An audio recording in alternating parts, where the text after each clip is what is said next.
Retour à Lorient en Bretagne pour la 11e manche de Coupe du Monde de triathlon distance olympique. Nous sommes dans le parc à vélo, place aux hommes maintenant. Frédéric Bellobre, les Français sont là, gros plateau également, Samuel Pierre-Claude. On va se réguler et surtout, on va prendre des nouvelles de nos Français de retour de Pékin. C'est une occasion rêvée après les Jeux de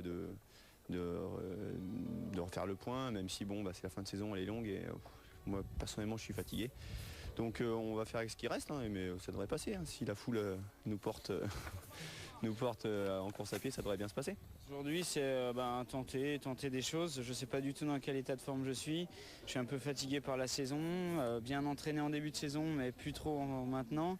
Donc on va voir, on va essayer, pourquoi pas, même de faciliter une éventuelle tactique d'équipe si je m'en sens capable, mais tout en essayant quand même de jouer une carte individuelle. Tout est possible. On va essayer de s'adapter à la sensation du moment pendant la course le plus vite possible. Aujourd'hui, c'est juste pour m'amuser.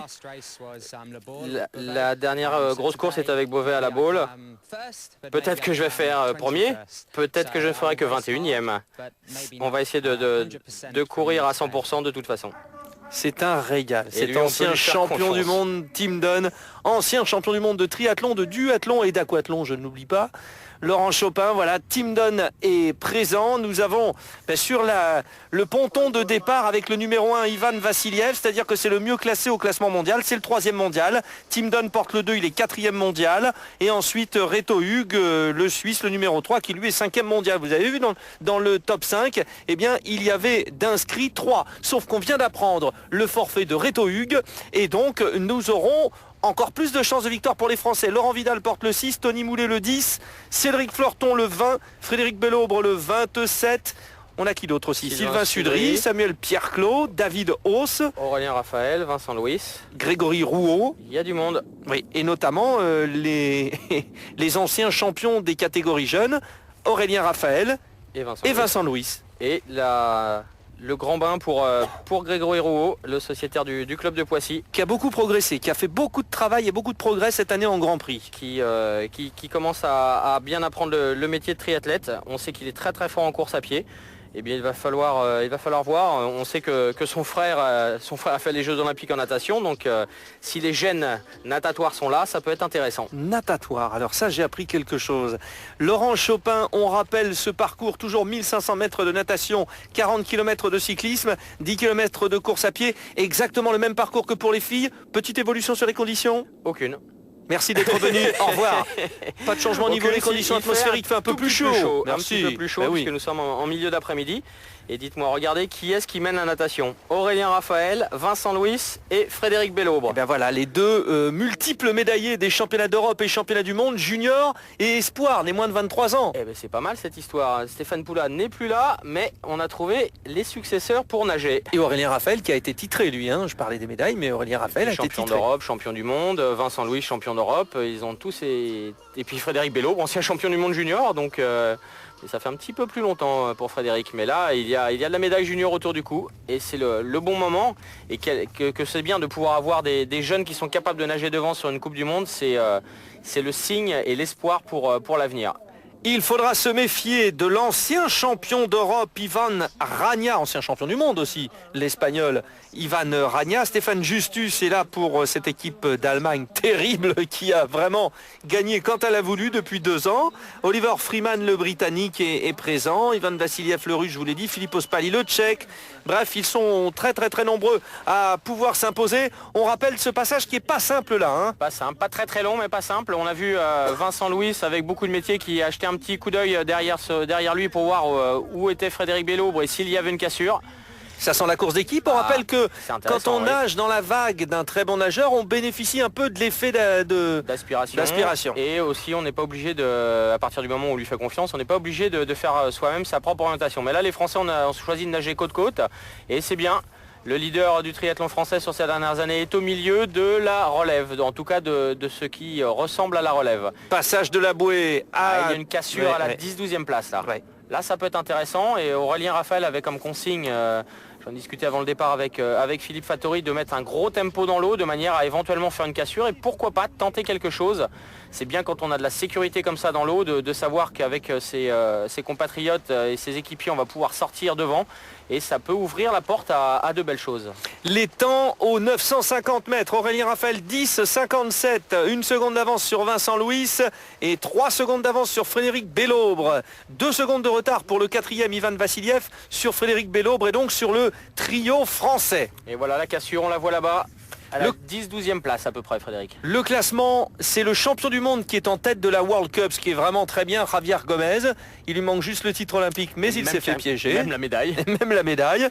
Bevan Doherty, le néo-zélandais, est 2e au classement. 3e Vassiliev, 4e Don, 5e Reto Hughes, 6e Simon Whitfield, l'ancien champion olympique canadien, 7e Brad Kalfeld, 8e Hendrik De Villiers. Et Oliver Freeman qui sont tous les deux ex aequo. Erasmus Henning est 10e au classement de la World Cup avant donc cette manche. Laurent Vidal étant 16e lui d'ailleurs de ce classement. Et là il va falloir voir la transition. La cassure est assez importante. Il peut se passer quelque chose à cet endroit-là. Voilà. Allez les jeunes, concentrez-vous sur votre transition. Aurélien Raphaël, Vincent Louis.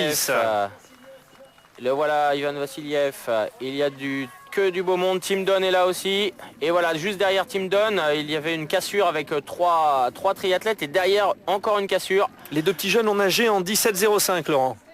Et pas mal cet effet, dites donc, avec 2 sorties d'eau, avec un virage sur la 2e sortie d'eau. Il y a du beau monde avec eux, voilà, on voit Tim Don, Vassiliev qui est là. Il y a Kos Vanek, le Hongrois, qui est sorti en 4e position, qui est un peu la surprise. Schrabot aussi l'Américain, qui commence. Et Ivan Rania est là. Voilà, on peut le surveiller l'Espagnol. Aurélien Raphaël, Frédéric Bello, belle transition des Français. Tim Don aussi, très belle transition. Voilà, Vincent Louis est là aussi, Stéphane Justus, vous l'avez cité. Schrabot, c'est un peu une surprise aussi, l'Américain, Schrabot, comme quoi il n'est pas en bois. Exactement. Et voyez donc le classement à l'issue de la sortie de l'eau. Là, c'est une stratégie de vraiment partir très fort pour essayer de faire une petite cassure pour être vite devant et surtout pour les Français, pour Bellobre, etc. Et puis après, j'ai vu qu'à la première bouée, personne ne me touchait les pieds, j'étais bien, donc j'ai voulu continuer. J'ai fait la première boucle et là, toujours pareil, personne ne voulait passer, donc j'ai continué sur mon élan pour finir en sortant de l'eau en tête.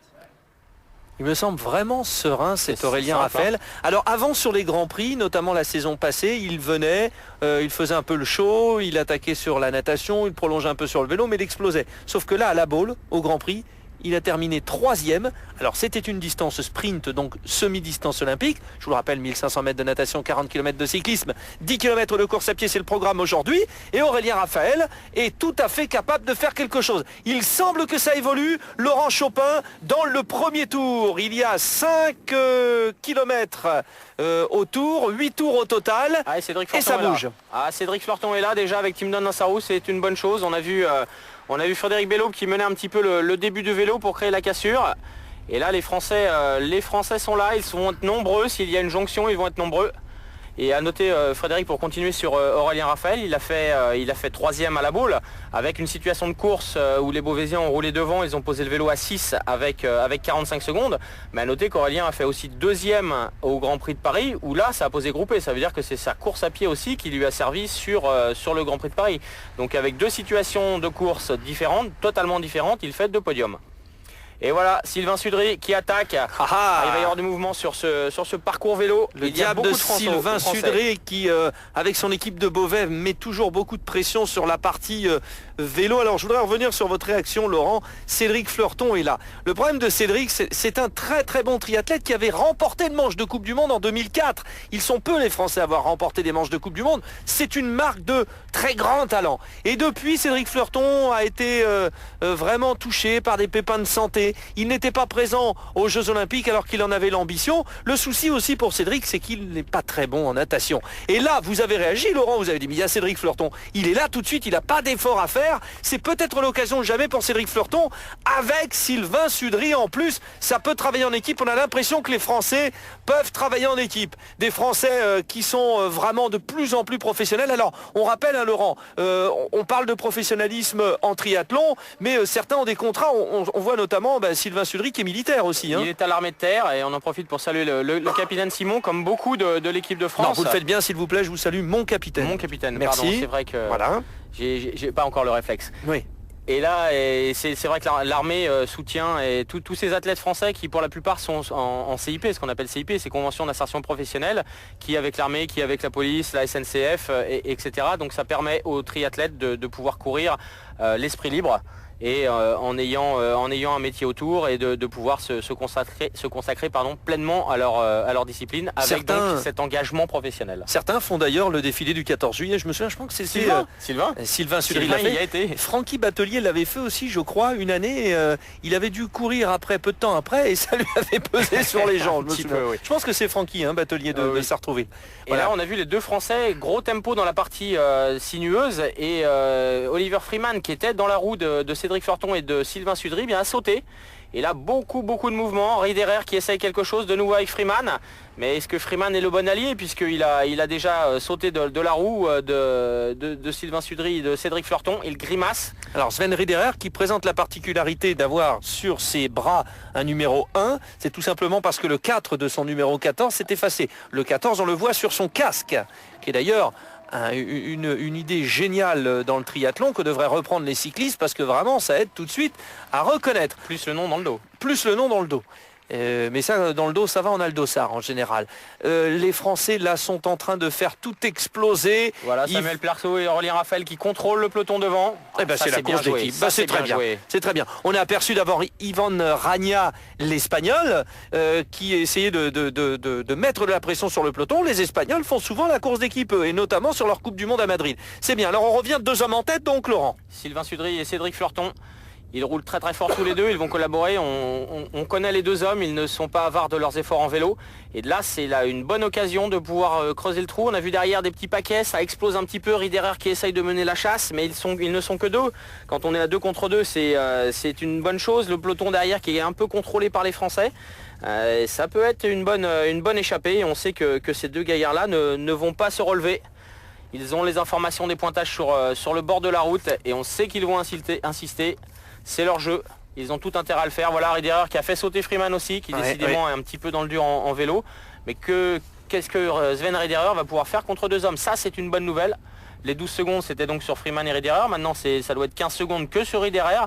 Il faut voir derrière comment ça s'organise. Oui, tout à l'heure pour reprendre votre expression, il essayait de tirer la chasse. Mais là il se retrouve seul, il n'y a plus de chasse. Il n'y a plus de chasse, oui. Et voilà on voit Oh là là, alors là, c'est tout ce qu'il ne faut pas faire. Tout ce qu'il ne faut pas faire. Bec de sel, gros braquet. C'est pas du vélo. Ça, il va falloir apprendre à faire du vélo en course à un haut niveau parce que ça, ce sont des efforts. Ça ne sert à rien. Ça relance et on se fait beaucoup mal. Et forcément, quand on va arriver sur la partie course à pied, forcément, on va le payer très cher. Et une contre-attaque des Français, Laurent Vidal et Tony Moulet. Ah, ça peut être intéressant. On l'a vu le peloton qui s'est regroupé. Le deuxième peloton de chasse qui est rentré sur le premier. Il y a eu un petit temps de temporisation. Et derrière, il va y avoir des contre-attaques. Laurent Vidal qui demande aux Français de revenir dans la roue. C'est Denis Vassiliev sur lequel je me suis un peu jeté sur son bec de sel avec le gros braquet, qui est le frère d'Ivan Vassiliev et qui donc travaille pour son frère qui est favori aujourd'hui. Oh là là. Derrière qui s'est relevé, il attendait le groupe, il sait qu'il ne rentrera pas tout seul. Et Laurent Vidal, c'est-à-dire qu'à ce moment-là, pof, prenez la photo, 3 Français aux 3 premières places. 3 Français aux 3 premières places. Maintenant, il faut que les Français qui vont contre-attaquer soient bien vigilants, ne pas ramener, comme Nicolas Spirig tout à l'heure, a ramené tout le peloton sur la tête de course. Il y a quand même 2 Français devant. Ah, Laurent Vidal, s'il est tout seul, là c'est Berger. Laurent, est-ce qu'on peut imaginer qu'en ce moment, Sylvain Sudry travaille pour Cédric Fleurton? Parce que Sylvain Sudry travaille énormément en cyclisme, c'est un excellent cycliste, on le voit sur le Grand Prix. Est-ce que Sylvain Sudry, vous connaissez bien, vous êtes son coach habituellement, est capable d'aller chercher la victoire? Cédric Fleurton, oui, on le sait, il a déjà gagné les Coupes du Monde. Est-ce qu'en course à pied, Sylvain Sudry a le niveau? Il a... Par rapport à Cédric Fleurton, peut-être pas tout à fait le niveau pour aller chercher la victoire. En étant tout seul, avec un écart suffisant, il peut. Et on sait qu'il est costaud en vélo, il court très très bien, il a fait 3e au championnat de France en faisant un numéro en vélo. Il peut, et c'est l'occasion pour lui de cette Coupe du Monde, avec tout ce dont on a parlé pendant la course des filles, en termes de qui va attaquer, qui va pas attaquer, qui est là pour s'amuser comme l'a dit Tim Don, ou qui est vraiment là pour faire la course. C'est peut-être l'occasion pour Sylvain, il le sait, de pouvoir faire une place aujourd'hui en Coupe du Monde. Et il ne va pas se relever en vélo, il est avec Cédric Fleurton, c'est normal. Samuel Pierre-Clos était en tête du peloton, vous avez vu Laurent Vidal qui est parti seul. Il n'a pas gêné le travail d'équipe, Laurent Vidal. Il a vu qu'il y avait un petit contre. Comme tout le monde a laissé, côté français, laisser travailler les adversaires étrangers, les étrangers en ont eu assez. Et quand c'est comme ça, on peut placer un contre. Et Laurent Vidal, qui était un des 3 représentants de l'équipe de France aux derniers Jeux Olympiques à Pékin, Laurent Vidal a pris sa chance. J'en profite pour dire d'ailleurs que les 2 autres représentants de l'équipe de France à Pékin, c'est-à-dire Tony Moulet et Frédéric Bellaube, qui nous disaient au début, en préambule, qu'ils étaient quand même un peu fatigués de cette grosse saison, sont peut-être finalement assez contents de voir que les Français devant font la course, parce que comme ça, bon bah, on laisse faire. Hein. Regardez Tony, il est dans le contre, ils ont rejoint avec Clark Ellis, Laurent Vidal, et là ils sont 3 et on a vu le... C'était donc une mauvaise analyse de ma part, puisque Tony Moulet, finalement... Par rapport à la fatigue. Bah oui, par rapport à la fatigue, Tony Moulet n'est pas si fatigué que cela. Bah, l'explication elle est dans ce que Frédéric Bellaube nous a dit, on va voir... au fur et à mesure de la course, comment évolue la forme. C'est Clark Ellis qui est avec eux, le néo-zélandais. Mais là encore, ce que fait Tony Moulet, c'est très bien parce que il gère finalement, il contrôle et Ellis part, il y a un Français dans sa roue. Donc ça veut dire qu'à force de ramener tous les Français, on va voir que des Français devant. Et regardez ce qui se passe, ces derniers avec Frédéric Bellaube qui est là. Ah, j'ai bien fait de dire qu'ils étaient fatigués. Ah oui, ils sont très très fatigués. En tout cas là, ils jouent leur chance et voilà, c'est une bonne chose. Le groupe, donc résumons, faisons un petit instantané. Cédric Fleurton et Sylvain Sudry devant, donc 2 Français. Le groupe de 3 derrière avec Clark Ellis, Laurent Vidal et Tony Moulet. Et un 3e groupe avec Frédéric Bellaube et Dernier, ils sont là tous les 2. Et le groupe derrière qui on a l'impression qu'il se relève. Donc en fait, la course tactique française a bien fonctionné. C'est une situation idéale. Zone de transition avant les 10 derniers kilomètres de course à pied. Peut-être une victoire en Coupe du Monde pour Cédric Fleurton ou Sylvain Sudry. On est plus confiant pour Cédric Fleurton que Sylvain Sudry, mais sait-on jamais. Est-ce que Sylvain Sudry a tout donné pour permettre à Cédric Fleurton d'aller au bout? On va voir ça en tout cas. Laurent Vidal, Tony Moulet, 2 des membres de l'équipe de France à Pékin sont là. Clark Ellis est là et juste derrière Frédéric Bellaube. Les 3 membres de l'équipe de France à Pékin sont là. Les 3 Français qui sont présents pour leur manche de Coupe du Monde et le public qui est présent aussi. On a eu... grosse déception tout à l'heure pour les filles. Ça y est, les Bretons sont venus pour encourager nos Français. Dans les 7 premiers, 5 Français. Pas mal sur une Coupe du Monde. Pas mal du tout. Allez Frédéric, donc le groupe Tony Moulet a posé à 45 secondes. Dernier Frédéric Bellaube ont posé à 55 secondes. Et par contre derrière, c'est la catastrophe. Le classement et les réactions. Bon, j'ai fait une bonne natation sans plus parce que je me suis retrouvé un peu au-delà de la 10e place, donc un peu en panique sur le début du vélo.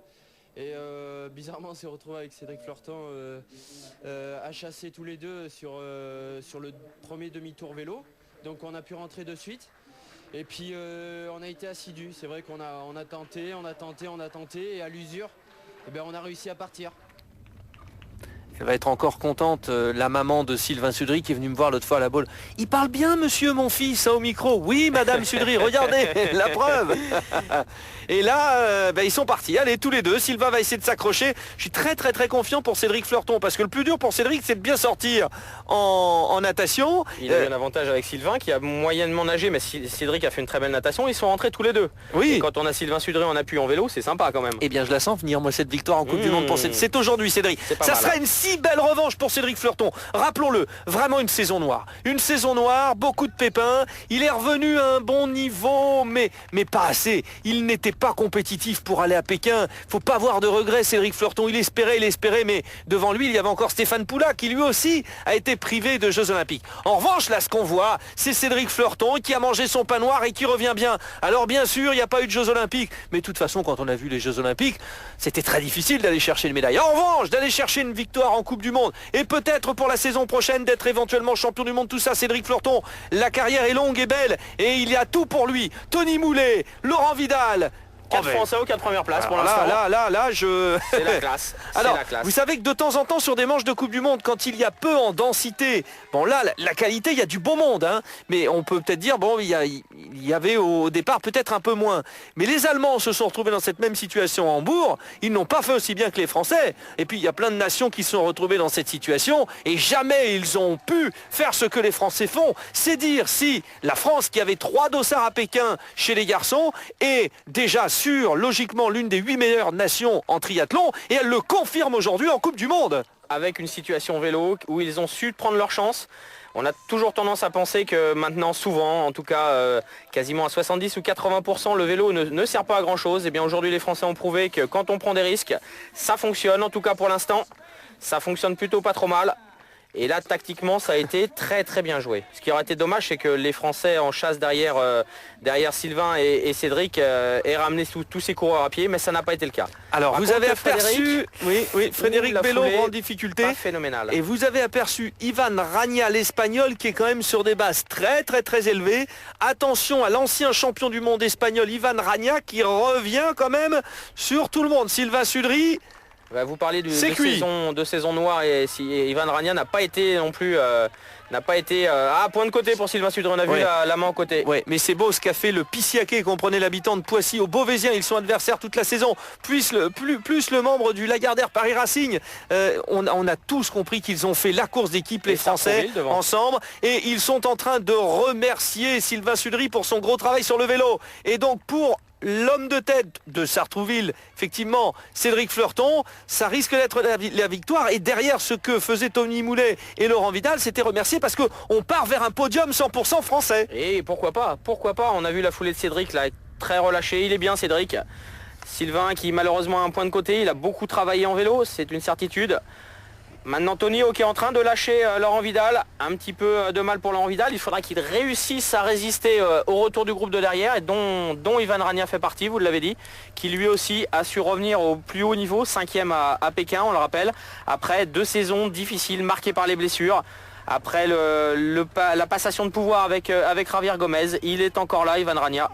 C'est une gestion de carrière qui est intéressante et qui peut donner des exemples aux jeunes. Laurent, nous n'avons pas eu cette année en Coupe du Monde de triplé d'une nation pour un podium. Ça a été rare même dans l'histoire. Oui, et le problème c'est que j'ai pas les fiches de toute l'histoire là.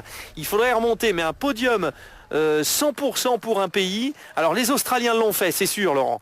Ils l'ont fait les Australiens. Ils l'ont fait. Les Australiennes peut-être. Les Australiennes peut-être, mais pas cette saison. Pas cette saison, c'est sûr. La densité est très importante. Alors Vidal un petit peu à la peine. Et on sait que les Français sont spécialistes du doublé au championnat d'Europe. Et pourquoi pas à Lorient. Mais Ivan Rania met une pression énorme. Il est en train de ramener Clark Ellis. Et on a vu le groupe dans lequel étaient Rania, Justus et Freeman. Ils ont posé le vélo à 2,30 de la tête de course. Donc à un petit peu moins de 2 minutes de Clark Ellis. Et Ivan Rania qui grimace, qui tire sur les bras. Il est en train de nous faire une course à pied énorme. Il a déjà bouché plus de 2 minutes sur Clark Ellis et voilà il va absorber Laurent Vidal. Alors un train un petit peu à la peine, il a consenti de gros efforts en vélo, mais il a tenté, c'est bien. Et si on ne tente pas sur les Coupes du Monde de fin de saison et notamment de fin de saison olympique, quand est-ce qu'on va tenter? Donc ce que les Français ont fait là, c'est bien. Eh bien, Ivan Rania est en train de faire ce qu'Oli Avil, la Britannique, avait fait, c'est-à-dire s'immiscer entre Emma Snowsill et Erin Densham, les 2 Australiennes en manche de Coupe du Monde à Ishigaki, qui espéraient aussi avoir le triplé. Ce n'était pas possible. Côté français, on l'a compris, ce ne sera pas possible. En tout cas, le duo de tête, il tient bien pour l'instant. Cédric Fleurton, Tony Moulet, et derrière, attention, donc Ivan Rania, il va falloir résister. Il va falloir résister. Cédric Fleurton court sur un gros tempo. A priori, il est à l'abri. Ouais, allez, ça va être gagné. Ça va être gagné pour Cédric Fleurton qui commence à frapper dans les mains et qui commence à savourer son bonheur. En 2004 à Cancun, au Mexique, il s'était imposé Cédric. Oui Cédric, je comprends ce que tu dis. Je comprends, je t'entends Cédric, bien sûr. Il nous l'a dit. J'ai pas été chanceux. J'ai pas de chance, c'est vrai, je voulais aller aux Jeux Olympiques. Je sais que je mérite mieux la preuve Cédric. Mais c'est comme ça, c'est la carrière, c'est la vie. Et on se souviendra qu'au moins, au minimum, Cédric Fleurton a gagné dans sa carrière 2 Coupes du Monde. Et ça c'est énorme. Sacré champion Cédric Fleurton. Bravo, on est super content. C'est très très bien. Et pour la deuxième... Alors, le doublé français. Alors, je vais vous dire, Tony Moulet, il a fait 2 fois deuxième cette année, une fois au championnat d'Europe derrière Frédéric Bellobre et une fois en Coupe du Monde derrière Cédric Fleurton. 2 fois deuxième derrière un Français, mais c'est ce qu'avait fait Cédric Fleurton. 2 fois deuxième en championnat d'Europe derrière un Français, Frédéric Bellobre. Ça doit donner des idées à Tony Moulet qui prend donc rendez-vous pour l'avenir. 3e place pour Ivan Ragna. Dis-moi qui tu as battu, je te dirai qui tu es. Nos 2 Français ont battu un champion du monde, un ancien champion du monde, alors que le 4e c'est Stéphane Justus, l'Allemand, et que Laurent Vidal fait 5e. Effectivement, après il y aura le Britannique Oliver Freeman. 3 Français dans les 5. 3 Français dans les 5, c'est beau ça. Et à domicile. Très belle chose. Oh, la course a été difficile. Clark Ellis qui a réussi, il a eu du mal à pied. Et derrière la meute du groupe qui avait pointé à plus de 2,30 qui sprint. Polianski, Zipf et Fromolt du club d'Autun. Et voyez donc le classement 1,09 d'avance pour Cédric, on l'écoute.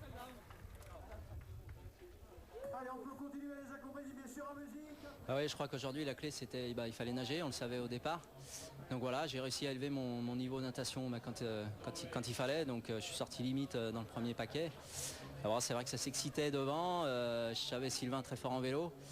Donc voilà, quand il a commencé à partir, je suis parti avec lui. Et puis voilà, on a vraiment tout donné sur le vélo. C'était vraiment une alliance de circonstances. On a donné autant l'un que l'autre sur le vélo. Donc voilà, je sais pas avec combien on pose devant, mais bon, après voilà, je pars à pied, je ne vais pas dire que j'ai gagné facile parce que c'était vraiment difficile. Mais bon, c'est vrai que c'est plus facile de partir avec un bonus d'1 minute. Et voilà quoi. Et voilà le podium. Sachez que le nouveau classement de la Coupe du Monde avant la dernière manche, c'est Gomez en tête devant Doherty.